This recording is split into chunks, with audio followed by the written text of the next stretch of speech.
Liquid Echo completed their road to redemption matapos talunin ng Falcons AP Bren at makuha ang kampyonato sa MPL Philippines Season 13. Liquid Echo is back on top. Nakuha ng M4 World Champion na Team Liquid Echo ang kanilang ikalawang MPL Philippines title matapos masweep ang Falcons AP Bren sa Grand Finals ng Season 13. Walang pinalampas na pagkakataon ng Liquid sa bawat laro ng serye sa pangungunayan ng Season 13 Finals MVP na si Sanford Vinuya. Para sa bagong Season 13 champs, mahalaga ang pagkapanalong ito dahil napatunayan nila sa mga tao na championship caliber ang kanilang team. Kasi sa team namin talaga parang ngayon yung season yung sobrang daming nagda-doubt, sobrang daming nagbabash. And then, ayun, parang doon lang sa part na naging sobrang halaga. And especially na nakapag-qualify kami sa MSC din na sobrang laki ng prize pool.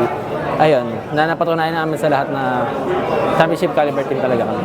Already leading the match point 3-0, isang clash ang tumapos sa kwento ng Falcons AP Bren with Sanford taking down 3 from the Beast. Pero agad nakabawi ang gold laner na si Super Marco Requitano, charging a 4-man wipeout against Echo. Sa huli si Alston Sanji Pabico na lamang ang last man standing at tumapos na sa tore ng AP Bren.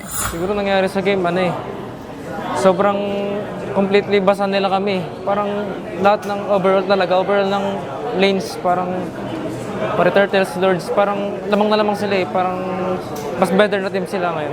Parehong muling sasabak ang dalawang world champions sa international scene para i-representa ang Pilipinas sa Mid-Season Cup 2024 na gaganapin sa July sa Saudi Arabia. Pero bago yan, nag-iwan ang mga ito ng mensahe sa kanilang mga makakalabang team. Maganda sila. Good luck. And good luck sa mga kalaban namin and sa Falcons Bren. Ayan, galingan natin sa MSC. Ipanalo natin ng Pinas ulit. Para sa MBC TV Sports, ito si Mili Borja, sama-sama tayo, Pilipino.